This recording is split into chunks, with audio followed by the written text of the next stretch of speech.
Well, quite as usual fashion, there's so many ironic things that happen in church. So Bluey is probably the exact opposite of what we were talking about today. So as appropriateness level goes. So we're going from a children's cartoon, which I've seen it with the boys. I've almost been ashamed of how addicted I have become. And then you have Joshua 11. So men fighting war. So nothing, it's ironic. So Jim and I have talked about, speaking of Joshua 11, we've talked about how sometimes preaching expository, like Jim does, like we do at church of Joshua, we go through chapter by chapter by chapter. And what that makes us do is that makes us preach over chapters and verses that otherwise we would probably prefer to skip. Not that I would like to skip chapter 11, just kinda. So, but here I am preaching over chapter 11. So there's a division of the Motion Picture Association that is made up of a board of parents. And they are in charge and have the responsibility of rating movies. Bluey is probably G. And then you go up from there. And these parents make up the classification and rating administration and are the ones who put that G or PG, PG-13 or R on our movies. And I tell you right now, I would hate that job because that means I would have to watch movies. Because Sarah and I screen almost every movie we watch through Plugged In. It's a website. You type the name of the movie in. They tell you this is what's in it. This is what to expect. This is what we recommend. And literally, they have saved me so much time from starting to watch a movie that you just hope is going to get better and is actually dumpster worthy. So I'm glad someone's in charge of that. But if the classification and rating administration would have been submitted a film based on Joshua 11, like I was saying earlier, I wonder what they would have given it. I wonder what Plugged In, that website where I type the movie in, they tell me what it's about. It's a ministry organization. I wonder what they would suggest. They would probably say, no way. No way. Do not let anybody see this show. And why would they say that? Like, what in the world is in the Bible that could possibly be inappropriate? That could possibly raise your hair? If that's a question you have, I don't know what to say rather than yes. Yes. There is parts of this book that we study and this book that we read that are hard to grasp. There are people in this book that are mentioned in this book that are super difficult. They are very, very bad. There are circumstances and situations in the Bible that you would never, ever want to see. And yet God puts them in here to serve a purpose. Welcome to Joshua chapter 11. Joshua 11, it would fall in the genre of PG-13 plus. Well, what's going on, Jimmy? What's going on? Well, you have Joshua leading who into the promised land? The nation of Israel. And as they're coming into the promised land, good thing for them, the land is empty. True or false? False. It is full of the Canaanites. And the people who live in this land obviously do not want to give it up. But God has told the Israelites that He will fight for them, that He will fight with them. Seems easy enough. Well, it's not. It's not easy. They may have a winning record at the moment, but before each victory, God asks from them something. He asks obedience. And obedience, as we know, is paired with what? Trust. You better trust who the person is that is saying that you should obey me. Yet God has shown them that if they walk around Jericho, this first battle they encountered in coming into the promised land, and they obey His instructions, as absurd as it sounds, you walk around the city, and then at the last you blow the trumpets and you holler, the walls come tumbling down and Israel walks away victorious. They walk away with the win. You see, God then shows them at Ai, despite Achan's sin, that He will still be with them. And how does God fight for them on their behalf when they do the southern campaigns, as Jim talked about last week? Who was paying attention last week? God does something, I should say supernatural, supernature. How does He deliver the Israelites from all the southern kingdoms? Something happens. Farmers hate it when it hits the crops. Hail, hail. And it says in Joshua 10, verse 11, and more of them died from the hail than were killed by the swords of the Israelites. Because God shows up. And now here we are in chapter 11. Israelites can be compared to the 1980 U.S. hockey team made up of amateur college athletes. This is the film done in 2004. You need a good movie to watch tonight? Bam, there you go. Ready to face the highly favored Soviet Union professional team. There's no way that this young team who has only been together a year and a half could possibly face the repeat Soviet Union champions. Yet in the semifinal game at Lake Placid, the U.S. team hangs on. And they are neck and neck, and in the last minute and a few seconds of the game, they are up 1 point. And as the crowd, you listen to Al Michaels' Hall of Fame commentator voice, and as the seconds wind down, and Jim Craig's at the net, and everyone is trying, the Soviet Unions are trying to tie the game, and the U.S. is going back and forth, and Jim Craig is blocking any attempts, and then suddenly the crowd starts counting down and chanting, USA, USA, and then suddenly, boom! The game's over. The U.S. has won. The underdogs come out of nowhere and they win the game. And they go on to win the gold medal. Yet Joshua, in our story, he's not playing a game. He's fighting a war. And God is giving them insane victories. And soon the news has traveled to this guy named Jabin, the king of the largest Canaanite city. And the city's name is Hazor. Here is a picture of it today. It looks like this, and I will explain why soon, and we'll find out why pretty soon. But archaeologists have found a palace compound and a wall perimeter to this city encompassing some 200 acres. Most cities in the ancient world weren't a tenth that size. The estimation of the population of this city is somewhere between around 30,000 people lived in Hazor. So this king, Jabin, who has heard of this nomad-type nobodies named the Israelites, the news is starting to spread. It is reaching his ears that this small nation has just gone through Jericho. They have gone through Ai. They have defeated the southern kingdoms. And now Jabin is trying to get everyone together. So Joshua 11, 4 through 5 says, they came out with all their troops.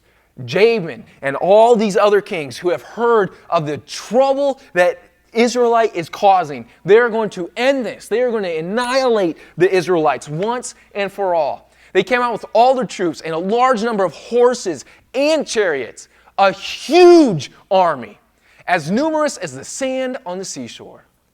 All these kings joined forces and made camp together at the waters of Merom to fight against Israel. So you have Jabin getting all these kings together who evidently heard enough themselves to realize this has got to go down. So in this giant coalition effort to annihilate Israel, they all decide to meet at the waters of Merom. How many were there? More than any can count. It doesn't necessarily mean millions, but it does mean thousands upon thousands. The writer is trying to tell us this is more than they have ever dealt with, that this is going to be a doozy for Israel. This is more daunting than any battle before, but wait, there's more. They have horses. Israelites have their feet. They have chariots. Israelites have their leather flip-flops. I mean, it is unmatched. Canaanites also, with their chariots and with their horses and with their armies and with their training, it is fiddlesticks. Israel, nice reading about you, nice knowing you guys. Joshua, you've done a fine job. But this is more than anything you faced, man. No one's going to blame you, but I'm glad you tried. But this is where Israel is going to end. Or so the Canaanites think. Joshua 11:6, the Lord said to Joshua, "Do not be afraid of them, because by this time tomorrow I will hand all of them, slain, over to Israel. You are to hamstring their horses and burn their chariots."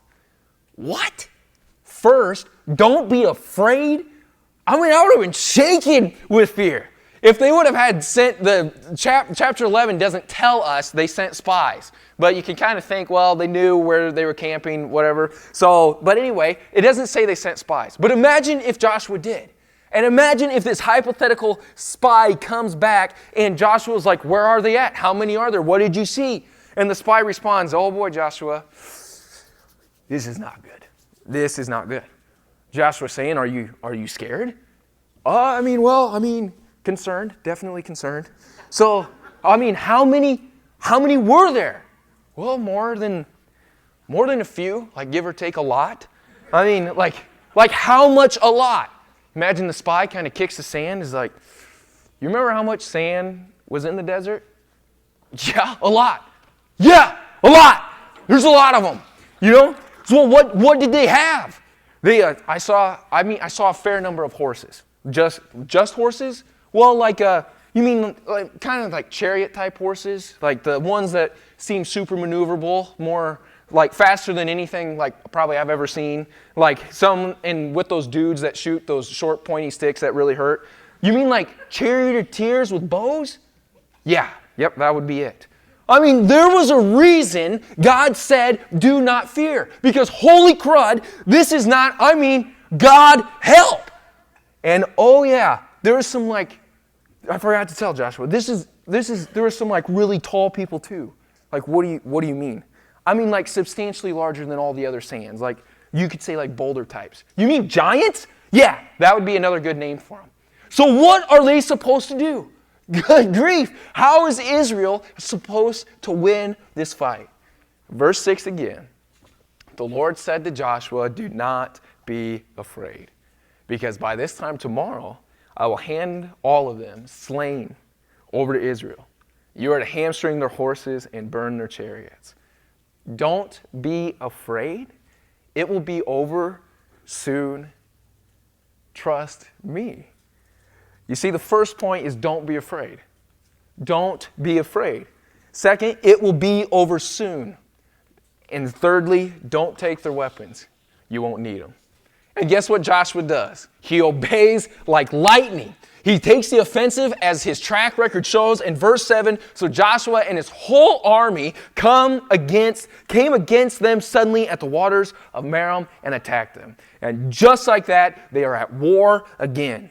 You see, Jim got to talk about hailstones last week. God shows up in supernature ways. But chapter 11, it doesn't tell us. It doesn't tell us exactly what God specifically did. All it does say is Joshua acted. He obeyed and trusted, and in verse 8, the enemy is pursued until no survivors of this Jabin coalition are left. The last of any hope of the Canaanites uniting major forces against Israel is demolished.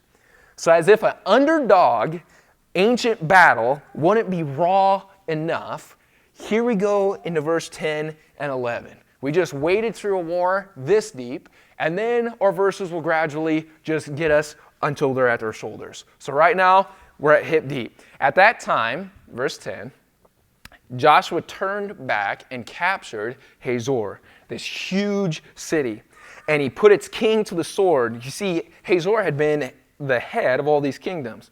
Everyone in it they put to the sword. They totally destroyed them, not sparing anyone that breathed. And he burned Hazor itself. He took care of it. Yeah. See, this is now where our rating is now opposite of PG. Hard to read those verses, to be honest, but an important part and an important principle just in reading these verses. Not a principle in these verses, but in reading them. You see, the Bible is a packaged deal. You see, the college that Sarah and I went to emphasized that you need to read the Bible in context. And they would say, the phrase was, context is king. And we'll apply that in a second. But we as Christians, we do not take, we don't exchange, and we don't filter or add to this book like you would oil from your car. The Bible is not a fairy tale, and it is not a school book. It's a soul book.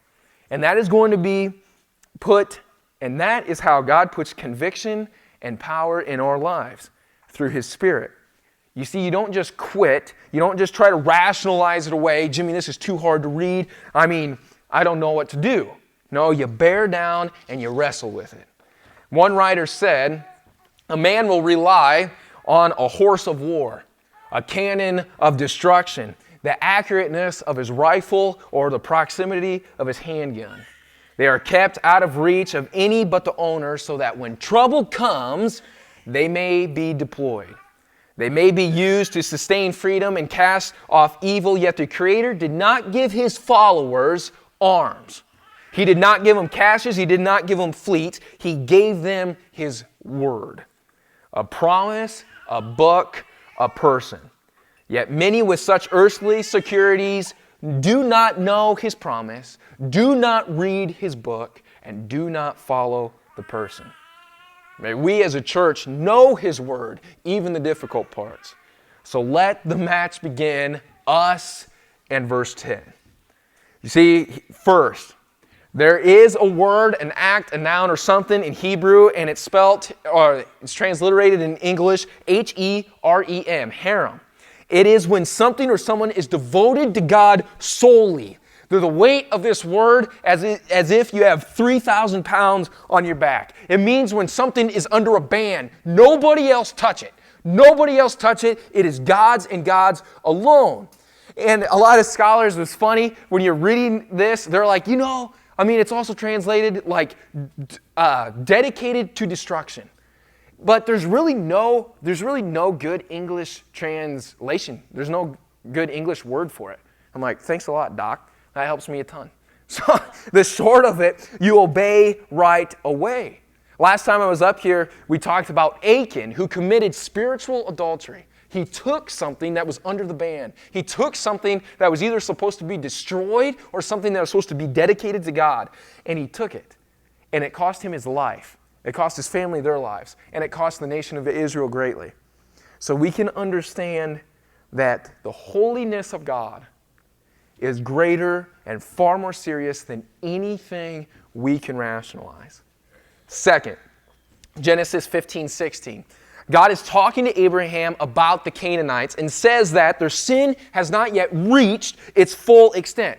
You know how long ago Genesis 15:16 was from Joshua chapter 11? You know the span? How long do you think? 400 years. They have had time to change. In the New Testament, Peter says in 2 Peter 3:9 that God doesn't want anyone to perish, but everyone to come to repentance. He's talking about the same God we're talking about. They have had time to change. Third, Leviticus 18. You see, you will not see this up on the screen, and you know why?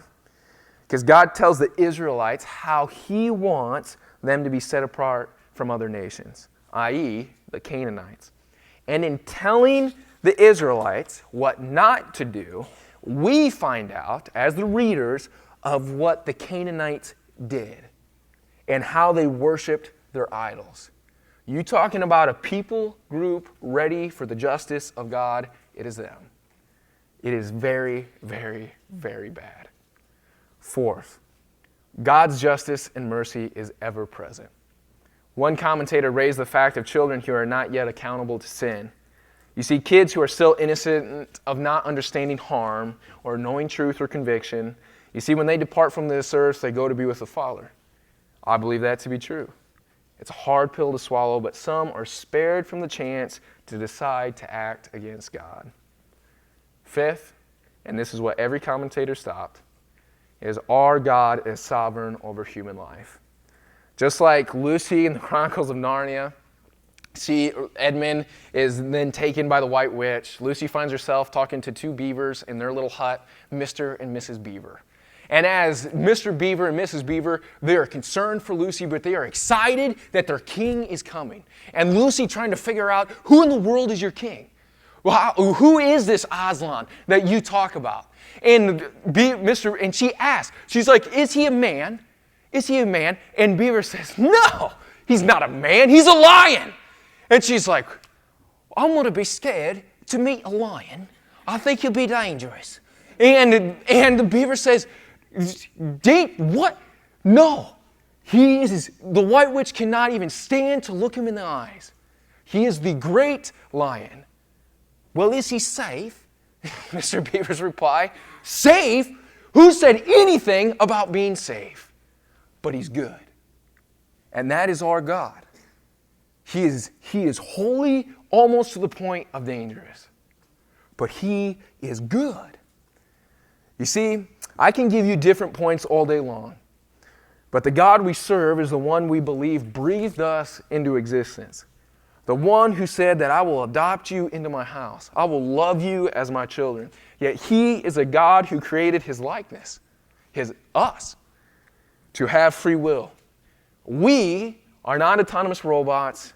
We get to choose. Because to operate out of freedom is better than any bondage. So he offers us freedom. But it's an offer.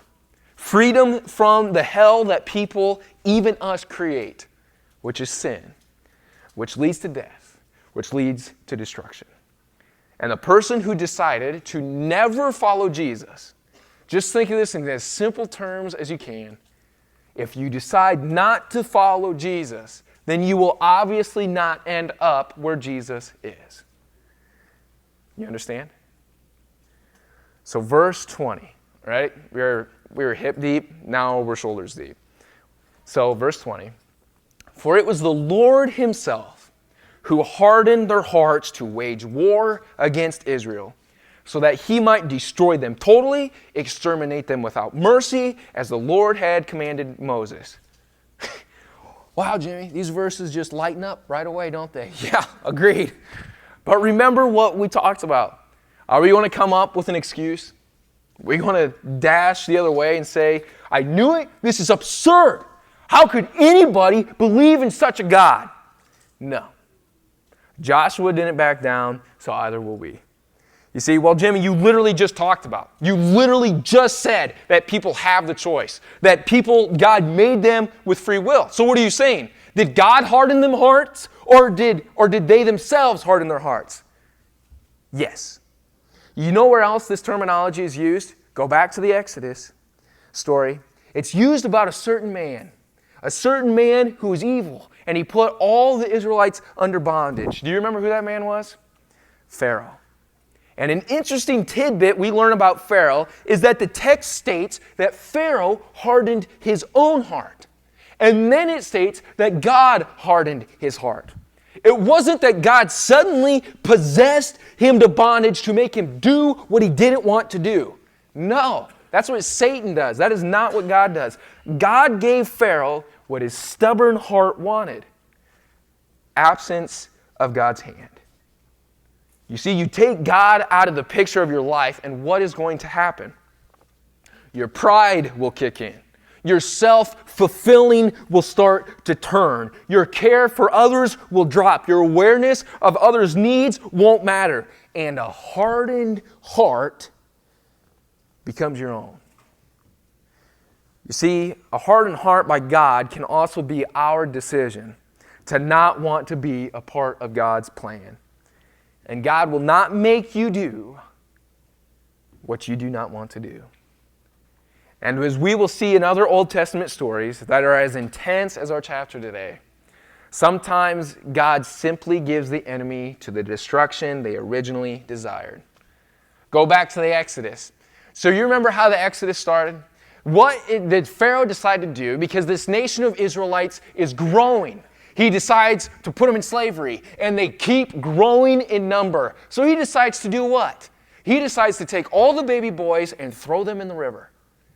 And then you have years and decades pass, and then suddenly Moses comes back, and the plagues happen, and Pharaoh finally says, and this time it seems like he actually means it, that I will let your people go. I will let your people go. I cannot take this anymore. And the people go. And the people feel like they're caught between the Red Sea because Pharaoh changed his mind, the liar that he is, and he starts pursuing the Israelites with the Egyptian forces. And God does something miraculous. He opens up the Red Sea, and the Israelites cross the Red Sea on dry ground. And then who follows the Israelites in the Red Sea? The Egyptians. And what does God do? As the last Israelite crosses on dry ground, God closes the Red Sea, and the Egyptian forces drown. What originally was intended for the Israelites was now the fate of the Egyptians. You see, Jabin comes with all the other Canaanites. to wipe out Israel. And Israel's God now annihilates them. Instead of the evil winning over the righteous, as we so often think happens, it is the exact opposite. Our just God makes sure the righteous prevail and the evil experience destruction and death. Well, now the application part of our sermon. So, aren't you looking forward to this? Don't worry, it's not like go join a local raiding party or something. But so searched everywhere I could. But luckily, at the end of our verse, our chapter, Joshua 11, 21 through 22. At that time, Joshua went and destroyed the Anakites from the hill country, from Hebron, Debir, and Anab, from all the hill country of Judah, and from all the country of Israel. Joshua totally destroyed them and their towns. No Anakites were left in Israelite territory. Only in Gaza, Gath, and Ashdod they decide. Remember Gath. So what would be applicable from this? Why do we care about the Anakites? Easy. The Anakites were a giant race. Not there's a lot of people. The people were very big. Not like Jack and the Giant Beanstalk Giants, rather like Robert Wadlow, who set the world record in the early 1900s. 8'11" is this guy.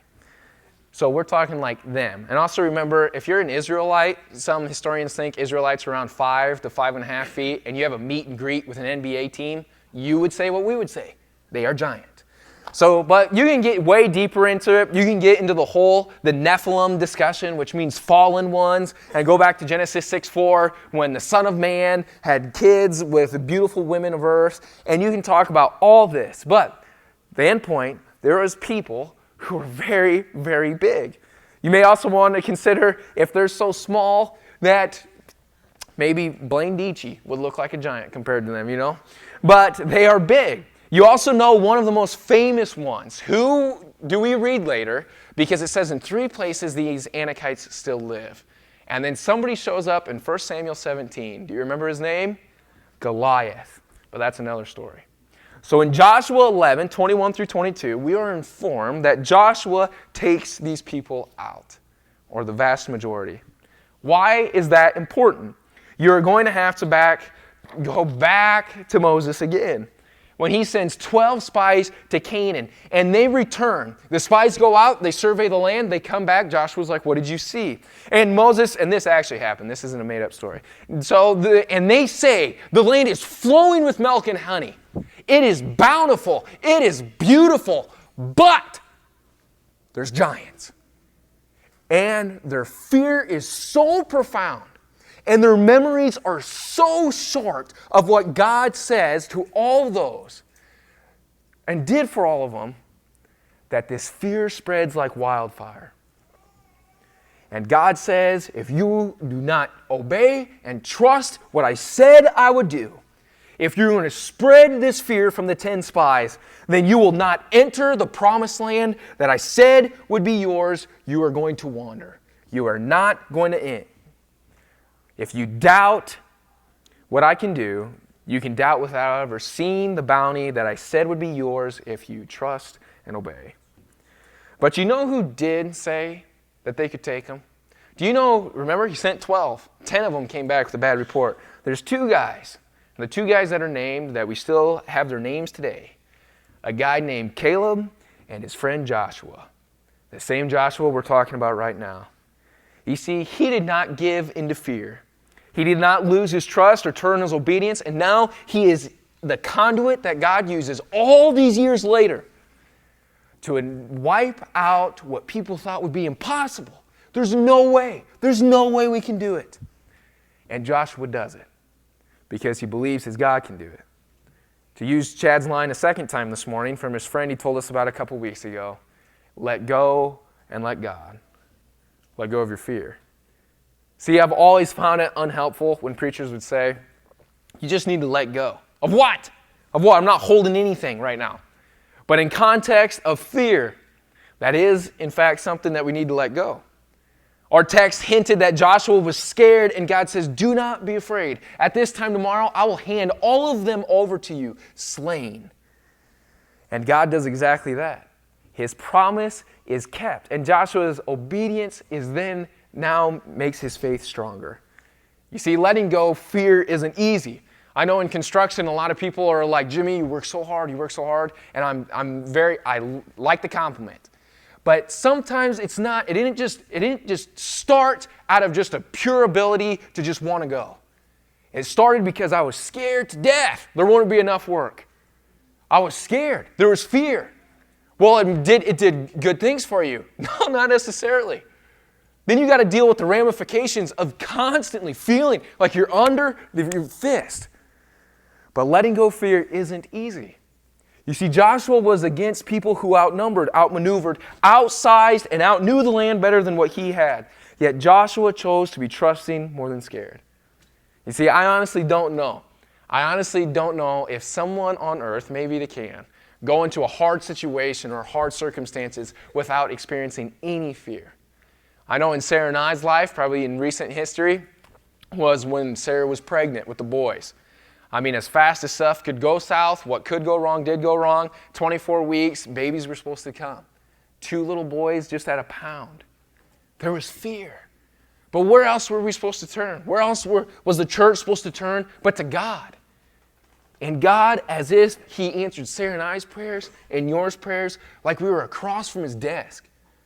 That hasn't happened every time in our life. But that was scribed on our minds. That God had proven faithful to us. And that grew our faith to Him. To trust Him even that much more. In February, Jim sent out an email. Chuck Jackson and I tried to leave a mission trip to get home early. And on that Wednesday night, suddenly we hit ice. And there was no time for a premeditated prayer. There was no time to call out to God. And I was closer to the back duals of an 18-wheeler than I've ever been. And God delivered. He protected. He provided. And Chuck's family and my family, it's scribed on our minds that we can trust a faithful God, that He was able to deliver us. And there's so many circumstances in your minds, in your life. Keep that data. Go over that data of when God has been present in your life, and do not forget. Because you read through Joshua and you're like, these people have to always remember the God who delivered them through this. And you get to Judges and you are like, how could you forget? And then you think of our lives, how could we forget about a God who's been so faithful to us? You see, Joshua's faith, in closing, Joshua's faith has grown stronger through this war. It was first Jericho, and it was more battles. And then it was battles in the southern kingdoms. And now the battle has been won against the big dogs up north. And Joshua's faith is stronger because his trust is not in a horse. It's not in a chariot, and it's not in some earthly might or weapon. It's in a righteous God, founded in a Father that cares for His kids and a God who watches over His people. Do you remember when God has been faithful in your life? Let's close in prayer. Dear God, thank you so much for today. Thank you so much for being a God who cares for His kids. Thank you so much for helping us wrestle through a text that is really, really hard. And help us understand that you are a God of justice, which we see, but you are also a God of mercy, which we see in your Son. God, help us read the Old Testament, help us know the Old Testament, but never lose sight of when you became flesh, when you paid a price for us, when you did your ultimate justice with your own Son on a cross in our place. In Jesus' name, amen.